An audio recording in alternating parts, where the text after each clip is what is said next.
Do you believe that God can make miracles in your life? Hello, friends, brothers and sisters. My name is Denmark, and welcome to Pathways of Hope. In the Gospel for today, we find two stories of a woman and a desperate father. A woman who has been suffering for 12 years. She had to see numerous physicians and spent all she had. But she was no better. Rather, the woman grew worse. A father who was struggling to find something to heal his daughter from the brink of death. Even these days, the saying, no parent should bury their child would have probably been the same at Jesus' time. Imagine their desperation, that at the darkest part of their lives, they were clamoring for something, for someone who could save them from what they were going through. In Matthew 17 verse 20, where Jesus rebuked his disciples, he said, "If you have faith as small as a mustard seed, you can say to this mountain, move from here to there, and it will move. Nothing will be impossible for you."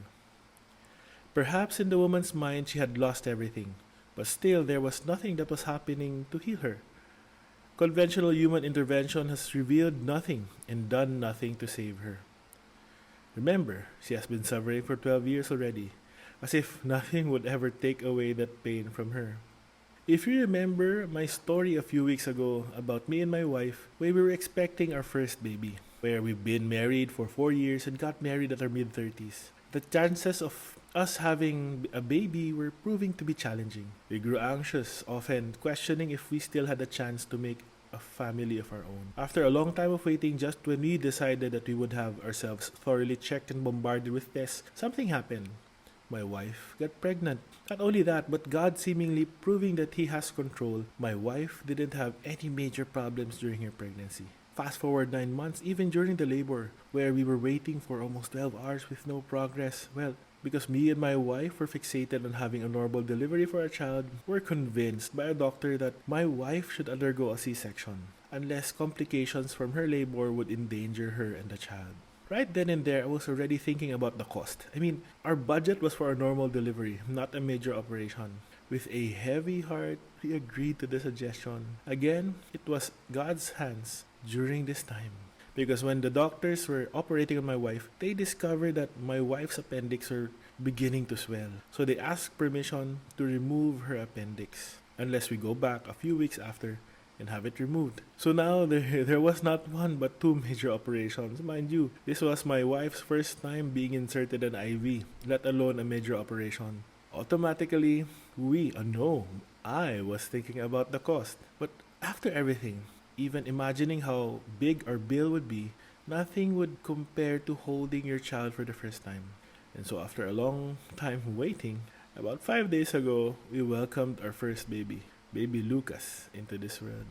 While holding my child, I was scared. I was exhilarated. I was anxious about the bill. But I was amazed. How could such a little person bring such happiness in one's life? God made it possible for us. Just like the woman, we were outstretched. We were desperate. But just as Jesus said to His disciples, that little faith we had became an opportunity for God's grace to manifest in our lives. But see, that's not the end. We were worried about the cost, yeah. Let's just say God's hands was also at work in that area of our life as well. Perhaps like the woman in the gospel today, you are suffering right now, burning with anger at someone or who has hurt you, or unable to forgive an old hurt, or you are a bit depressed. Talk with the woman that had been in pain for 12 years. Listen to her telling you to touch Jesus' cloak. Imagine doing that. That is not magic, but a meeting with Jesus, asking for His help. Touching God carries its own healing power. Just like me and my wife, believing in God with faith, even if it's as small as a mustard seed, can make any mountain tremble. Even if your prayer can often feel like touching only the hem of Jesus' garment, it is authentic when you open yourself up to Him so that He can make miracles in your life. Have you been blessed by today's reflection? Please like and share this video with your friends and loved ones. Again, my name is Denmark Gilisanya. Thank you and have a blessed day.